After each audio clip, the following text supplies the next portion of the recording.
ಎಲ್ರಿಗೂ ನಮಸ್ಕಾರ ರೀ. ಕರ್ನಾಟಕದೊಳಗಡೆ ಈ ಒಳ ಮೀಸಲಾತಿ ಸಂಬಂಧ ಶಿಕ್ಷಕರ ನೇಮಕಾತಿ ಮತ್ತೆ ಉಳಿದಂತಹ ಈ PSI PC ಉಳಿದ ಎಲ್ಲ ನೇಮಕಾತಿಗಳು ಕೂಡ ಆಗ್ತಾ ಇಲ್ಲ. ಕಳೆದ 3 ವರ್ಷದಿಂದ ಈ ಒಂದು ಸಮಸ್ಯೆನ ನಾವೆಲ್ಲ ಅನುಭವಿಸ್ತಾ ಇದ್ದೇವೆ. ಹಾಗಾದ್ರೆ ಈ ನೋಟಿಫಿಕೇಶನ್ಗೆ ಇನ್ನೆಷ್ಟು ಟೈಮ್ ಸಿಗ್ಬೋದು ನಮಗೆ? ಈ GPSTR, HSTR, ಕ್ರೈಸ್ ಮತ್ತೆ PU ಕಾಲೇಜ್ ಅಸಿಸ್ಟೆಂಟ್ ಪ್ರೊಫೆಸರ್ ಹೀಗೆ ಎಲ್ಲ PC, PSI ಎಲ್ಲ ಹುದ್ದೆಗಳಿಗೆ ಇನ್ನೆಷ್ಟು ದಿನ ಟೈಮ್ ಹೋಗ್ಬೋದು? ಮತ್ತೆ ಇದ್ರ ಬಗ್ಗೆ ನಿಮ್ಗೆ ಗೊತ್ತಿರುವಂತ ಮಾಹಿತಿಯನ್ನ ಹೇಳ್ರಿ ಅಂತಂದು ಬಹಳ ವಿದ್ಯಾರ್ಥಿಗಳು ಕೇಳ್ತಾ ಇದ್ದಾರೆ. ಈಗ ಕೆಲವೊಂದಿಷ್ಟು ವಿದ್ಯಾರ್ಥಿಗಳು ಈ TET ಪರೀಕ್ಷೆನ ಪಾಸ್ ಆಗಿಲ್ಲ, ಮತ್ತೆ ಸ್ಕೋರ್ ಮಾಡ್ಬೇಕಂದ್ರೆ ಸ್ಕೋರ್ ಆಗ್ತಾ ಇಲ್ಲ. ಅಂತ ವಿದ್ಯಾರ್ಥಿಗಳಿಗೆ ನಾನು ನನ್ನದೇ ಆದಂತಹ ವೈಯಕ್ತಿಕ ಅನುಭವದ ಮುಖಾಂತರ ನಿಮಗೆ ಯಾವೆಲ್ಲ ವಿಷಯವನ್ನ ಓದಬೇಕು, ಪ್ರತಿ ವಿಷಯಕ್ಕೆ ಒಳಗಡೆ ಯಾವೆಲ್ಲ ಪ್ರತಿ ವರ್ಷದೊಳಗಡೆ ಪ್ರತಿಯೊಂದು ಪ್ರಶ್ನೆಗಳು ರಿಪೀಟ್ ಆಗ್ತಾ ಇದಾವ. ಈಗ ಫಾರ್ ನೇಮಕಾತಿಗಳು ಯಾವಾಗ ಆಗ್ತಾವ? ಪ್ರಿಯ ಸ್ನೇಹಿತರೆ, ಈಗ 24ಕ್ಕೆ ಅಂತಿಮವಾಗಿ ಅವರು ಸಭೆ ನಡೆಸಿ ನಾವು ಒಂದು ನಿರ್ಧಾರಕ್ಕೆ ಬರ್ತೀವಿ ಅಂತಂದು ಕೂಡ ಎಲ್ಲ ನಮ್ಮ ಸಚಿವರು ಹೇಳಿದ್ದಾರೆ. ಈಗ ಸಾಮಾನ್ಯವಾಗಿ ಇವೆಲ್ಲ ಪ್ರಶ್ನೆಗಳು ನಮಗೆ ಉದ್ಭವ ಆಗ್ತಾವ, ಪರಿಹಾರ ಬೇಗನೆ ಸಿಗಬಹುದಂತ ಒಂದು ಆಶಾಭಾವನೆಯಿಂದ ನಾವು ಕಾಯ್ತಾ ಇದ್ರೆ ಅಲ್ಲಿ ಮತ್ತೊಂದಿಷ್ಟು ತೊಡಕುಗಳು ಕೂಡ ಸಾಮಾನ್ಯವಾಗಿ ಕಾಣ್ತಾವ. ಇದರ ಜೊತೆಗೆ ನಾವು ಇನ್ನೂ ಕೂಡ ಏನಾಗಬೇಕಾಗಿದೆ, ಈ ಒಂದು ನೇಮಕಾತಿ ನಡೆಸಬೇಕಂತಂದ್ರೆ ಈ ಖಾಲಿ ಇರುವಂತಹ ಹುದ್ದೆಗಳನ್ನ ಈಗ ಆಲ್ರೆಡಿ ಗುರುತಿಸಬೇಕಾಗ್ತದ. ಮತ್ತೆ ಅದ್ರ ಬಗ್ಗೆ ಸಂಬಂಧಪಟ್ಟ ಅಧಿಕಾರಿಗಳು ಒಂದ್ ಕಡೆಯಿಂದ ಇನ್ನೊಂದ್ ಕಡೆ ಮಾಹಿತಿ ಕಳಿಸಬೇಕಾಗ್ತದ. ಇದು ಅಷ್ಟು ಬೇಗನೆ 1 ತಿಂಗಳೊಳಗೆ ನಡೆಯುವಂತ ಕಾರ್ಯ ಇಲ್ಲ. ಹೀಗಾಗಿ ಈ ಒಂದು ನೇಮಕಾತಿ ನಡಿಬೇಕಂತ ಕನಿಷ್ಠ ಇನ್ನು 2 ತಿಂಗಳಾದ್ರೂ ಬೇಕೇ ಬೇಕು. 2 ತಿಂಗಳೊಳಗಡೆ ನಮ್ಮದಂತ ತಯಾರಿಯನ್ನ ನಾವು ಹೆಂಗ್ ಇಟ್ಕೋಬೇಕು ಅನ್ನೋದು ನಮ್ಮ ಮೇಲೆ ಇರ್ತದೆ. ಈ ತಯಾರಿಗೋಸ್ಕರ ನಾವು ಪ್ರತಿನಿತ್ಯ ಪ್ರತಿಕ್ಷಣ ಕೂಡ ಹಂಬಲಿಸಿದ್ರೆ ಮಾತ್ರ ಒಂದು ಪರೀಕ್ಷೆನ ಪಾಸ್ ಆಗಕ್ಕೆ ಸಾಧ್ಯ. ಸಾಮಾನ್ಯವಾಗಿ ಎಲ್ಲ ವಿದ್ಯಾರ್ಥಿಗಳು ಮಾಡೋ ತಪ್ಪುಗಳೇಂದ್ರೆ ಏನಂತಂದ್ರೆ, ಇಷ್ಟು ವರ್ಷ ಕರೆದಿಲ್ಲ, ಕರೆದಾದ್ಮೇಲೆ ಓದ್ತೀನಿ, ಮತ್ತೆ ಕರೆದಾದ್ಮೇಲೆ ನಾನು ಸಿಲೆಬಸ್ ಮುಗಿಸ್ತೀನಿ. ದೇವರಾಣಿಗೆ ಕೂಡ ಸಿಲೆಬಸ್ ಮುಗಿಸಕ್ಕಾಗಲ್ಲ. ಮುಗಿಸಿದ್ರು ಕೂಡ ನಿಮ್ಗೆ ಅದನ್ನ ಅರ್ಧ ಕೂಡ ಅರ್ಥ ಮಾಡ್ಕೊಳಕ್ಕಾಗಲ್ಲ.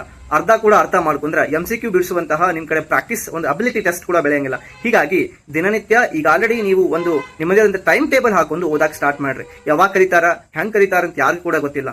ಈಗ ನನ್ಗೆ ಗೊತ್ತಿರುವಂತಹ ಒಂದಿಷ್ಟು ವಿಚಾರಗಳನ್ನ ತಿಳ್ಕೊಂಡು ಮತ್ತೆ ನನ್ನದೇ ಆದಂತಹ ಅಂಶದೊಳಗೆ ನಾನು ವಿಶ್ಲೇಷಣೆ ಮಾಡಿ ನಿಮಗೆ ನಾನು ಒಂದು ಸಮೀಪದ ಮಾಹಿತಿಯನ್ನು ಹೇಳಬಲ್ಲೇನು ವಿನಃ ಯಾರಿಗೂ ಕೂಡ ಸ್ಪಷ್ಟವಾದ ಮಾಹಿತಿ ಇಲ್ಲ. ಸ್ವತಃ ಆಯಾ ಒಂದು ಇಲಾಖೆ ಒಳಗಡೆ ಮುಖ್ಯಸ್ಥರಿರುವಂತಹ ಅವ್ರಿಗೆ ಕೂಡ ಸ್ಪಷ್ಟವಾದ ಮಾಹಿತಿ ಇಲ್ಲ ಅಂದ್ಮೇಲೆ ಸೊ ನಾವು ಏನ್ ಮಾಡ್ಲಿಕ್ಕೆ ಆಗಲ್ಲ. ಈಗ ಮತ್ತೊಂದು ವಿಚಾರ ನಾವು ಏನ್ ಗಮನಿಸಬೇಕಂತಂದ್ರೆ, ಇಲ್ಲಿ ನಾವು ಪ್ರತಿ ದಿನ ಮಾಡುವಂತ ಕೆಲಸವನ್ನ ಮಾಡ್ತಾ ಹೋದ್ರೆ ನಮಗೆ ಅಲ್ಲಿ ನಾವು ಖುಷಿ ಸಿಕ್ಕರೆ, ಆಮೇಲೆ ಅದರಿಂದ ನಾವೇನಾದ್ರೂ ವಿಶೇಷವಾಗಿ ಕಲಿತಾ ಇದೀವಿ ಅಂತ ಅನ್ಸಿದ್ರೆ ನಮ್ಗೆ ಯಾವುದೇ ಕೋರ್ಸ್ ಕೂಡ ಅಷ್ಟು ಬರಲ್ಲ, ಮತ್ತೆ ಅಷ್ಟು ನಮ್ಗೆ ಅನುಭವಿಸಲ್ಲ ಅಂತ. ಮತ್ತೊಂದು ವಿಚಾರ ಏನಂತಂದ್ರ, ಈಗ ಅಸಿಸ್ಟೆಂಟ್ ಪ್ರೊಫೆಸರ್ PU ಕಾಲೇಜ್ ಕ್ರೈಸ್ ಒಳಗಡೆ ಕ್ರೈಸ್ದ ಈಗ ಆರ್ಥಿಕ ಇಲಾಖೆ ಅನುಮೋದನೆ ಕೊಟ್ಟಿದೆ. ಅದನ್ನ ಅಧಿಸೂಚನೆ ಹೊರಡಿಸಬೇಕಾದಂತ ಒಂದು ಸಂದರ್ಭದೊಳಗಿದೆ. ಅದನ್ನ ಕರ್ನಾಟಕ ಎಕ್ಸಾಮಿನೇಷನ್ ಅಥಾರಿಟಿ ಅವರು ಮಾಡ್ತಾರೆ ಅಂತಂದ ಮಾಹಿತಿ ಬಂದಿದೆ. ಇದಾದ ಮೇಲೆ ನಿಮಗೆ ಸಿಗೋದು PU ಕಾಲೇಜ್ ಸಿಗ್ತದ. PU ಕಾಲೇಜ್ ಕೂಡ ನಮಗೆ ಸಿಕ್ಕಿದಾವ. ಸಾಮಾನ್ಯವಾಗಿ ಅಸಿಸ್ಟೆಂಟ್ ಪ್ರೊಫೆಸರ್ ಹುದ್ದೆಗಳನ್ನ ಕರಿಬೇಕು, ಬಟ್ ಅದಕ್ಕೆ ಇನ್ನೂ 4 ರಿಂದ 5 ತಿಂಗಳಾದ್ಮೇಲೆ ಆಗುತ್ತೆ. ಈಗ ಆಲ್ರೆಡಿ ಅಕ್ಟೋಬರ್ 11ಕ್ಕೆ ಕೆಸೆಟ್ ಪರೀಕ್ಷೆ ನಿಗದಿ ಆಗಿದೆ. ಅದು ಮುಗಿದಾದ್ಮೇಲೆ ಅಸಿಸ್ಟೆಂಟ್ ಪ್ರೊಫೆಸರ್ ಹುದ್ದೆಗಳು ಕನ್ಫರ್ಮ್ ಆಗಕ್ಕೆ ಸಾಧ್ಯ ಅದಾವ. ಈ ಹಿಂದೆ ಕಲ್ಯಾಣ ಕರ್ನಾಟಕ ಜೊತೆಗೆ ಕಲ್ಯಾಣೇತರ ಕರ್ನಾಟಕಕ್ಕೆ ಹುದ್ದೆಗಳನ್ನ ಅನುಮೋದನೆ ಮಾಡಿದ್ರು. ಅದರೊಳಗಡೆ ಹೈಸ್ಕೂಲ್ ಶಿಕ್ಷಕರು ಕೂಡ ಅದಾವ. ವಿಶೇಷವಾಗಿ ದೈಹಿಕ ಶಿಕ್ಷಕರ ಒಂದು ಹುದ್ದೆಗಳಿರೋದನ್ನ ನಾವು ಕಾಣ್ತಾ ಇದ್ದೇವೆ. ಹೀಗಾಗಿ ಇಂತಹ ಒಂದು ಅವಕಾಶ ಮತ್ತೊಂದಿನ ಮತ್ತೊಂದು ಕ್ಷಣ ನಮಗೆ ಹೊಳ್ಳಿ ಬರಲ್ಲ ಮತ್ತೆ ಸಿಗಲ್ಲ ಅನ್ನೋದು ನನ್ನ ಒಂದು ಅನಿಸಿಕೆ. ಹಿಂಗಾಗಿ ನೀವು ದಿನಾಲೂ ಓದ್ತಾ ಇದ್ರೆ, ಓದೋ ಕೆಲಸವನ್ನ ಸ್ಪಷ್ಟವಾಗಿ ಶ್ರದ್ಧೆಯಿಂದ ಭಕ್ತಿಯಿಂದ ಮಾಡಿದ್ರೆ ಖಂಡಿತವಾಗ್ಲೂ ಕೂಡ ನೀವು ಅನ್ಕೊಂಡಿರುವಂತಹ ಗುರಿಯನ್ನ ಕೇವಲ ಒಂದೇ ಒಂದು ವರ್ಷದೊಳಗೆ ನೀವು ಪೂರೈಸಬಹುದು. ಇದಕ್ಕೆ ನಿಮಗೆ ಬೇಕಾಗಿರೋದು ಅವಕಾಶಗಳು ಪದೇ ಪದೇ ಸಿಗಲ್ಲ. 2022 ಒಳಗಡೆ ಯಾರೆಲ್ಲ GPSTR ಪರೀಕ್ಷೆನ ಸಮೀಪದೊಳಗಡೆ ಅಂದ್ರೆ ಡಾಕ್ಯುಮೆಂಟ್ ವೆರಿಫಿಕೇಶನ್ಗೆ ಹೋಗಿ ತಿರಷ್ಟು 1 ಅಲ್ಲಿ ಹೋಗಿ ಬಂದಿದಾರಲ್ಲ, ಅವ್ರ ನೋವುಗಳನ್ನ, ಅವ್ರ ಸಂಕಟಗಳನ್ನ ಇವತ್ತಿನವರೆಗೂ ಕೂಡ ಅವ್ರು ಓದ್ತಾ ಇರುವಂತಹ ಸಮಯವನ್ನ ದಯವಿಟ್ಟು ಅವ್ರ ಜೊತೆ ಮಾತಾಡಿ. ಈಗ ನಾವೆಲ್ಲ ಏನಂತಂದ್ರೆ ಗೆದ್ದ ಹೆತ್ತಿನ ಬಾಲವನ್ನ ಹಿಡಿತೀವಿ ಅಂತಂದ ನಾವ್ ಇಲ್ಲೆಲ್ಲರೂ ಕೂಡ ಉತ್ಸುಕರಾಗಿರೋದೇನು ಗೆದ್ದವ್ರ ಮಾತು ಕೇಳಕ.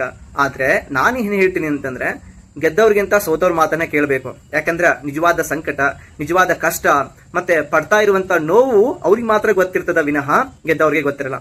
ಅಫ್ಕೋರ್ಸ್ ಗೆದ್ದವರು ಹೆಚ್ಚಿಗೆ ಪ್ರಯತ್ನವನ್ನು ಹಾಕಿರ್ತಾರೆ, ಮತ್ತೆ ಸೋತವರು ಕೆಲವೊಂದಿಷ್ಟು ಸಮಸ್ಯೆಗಳಿಂದ ಅವರು ಹಿಂದೆ ಉಳಿದಿರ್ತಾರೆ ವಿನಃ ಅವ್ರು ಯಾವುದೇ ಕಾರಣಕ್ಕೂ ಕೂಡ ಮತ್ತೊಂದಿನ ಅವರು ಪುಟಿದೇಳುವಂತಹ ಸಮಯ ಬಂದೇ ಬರ್ತದೆ ಅವ್ರಿಗೆ. ಹೀಗಾಗಿ ತಾವುಗಳು ಕಷ್ಟವನ್ನ ಅನುಭವಿಸುತ್ತಿರೋ ಮಾತುಗಳನ್ನ ನೀವು ಕೇಳ್ತಾ ಬರಬೇಕು. ಮತ್ತೊಂದು ಏನಂತಂದ್ರೆ, ಈಗ ನಮ್ಗ ಪ್ರತಿದಿನ ಬಂದೆ ನೀವೋದು ಅಂತಂದು ಯಾರು ಹೇಳಾಕಿಲ್ಲ. ನಮ್ಮ ತಂದೆ ತಾಯಿಗಳು ನಮ್ಮನ್ನ ಕಳಿಸಿರೋದು, ನಮ್ಮನ್ನ ಸಾಕ್ತಾ ಇರೋದು, ನಮ್ಮ ಮೇಲೆ ವಿಶ್ವಾಸ ಇಟ್ಟಿರೋದು ನಾವೇನೋ ಒಂದು ಸಾಧನೆ ಮಾಡ್ತೀವಿ ಅಂತಂದು. ಈಗ ಆ ಸಾಧನೆ ಅಂತ ದೊಡ್ಡ ಸಾಧನೆನೇ ಆಗ್ಬೇಕಾಗಿಲ್ಲ.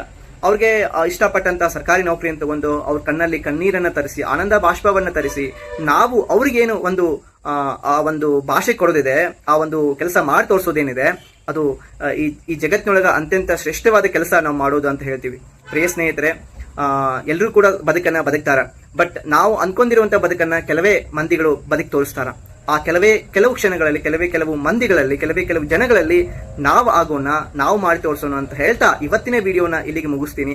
ಈ ವಿಡಿಯೋದ ಬಗ್ಗೆ ನಿಮಗೆ ಏನ್ ಅನಿಸ್ತೋ, ನಿಮಗೆ ಇಷ್ಟವಾದಂತಹ ವಿಷಯವನ್ನ, ಮುಂದೆ ನಾನು ಮಾತಾಡಿರ್ಬೇಕಾದಂತಹ ವಿಷಯವನ್ನ ಕೆಳಗಿನ ಕಮೆಂಟ್ ಬಾಕ್ಸ್ ಒಳಗೆ ಕಮೆಂಟ್ ಮಾಡ್ರಿ.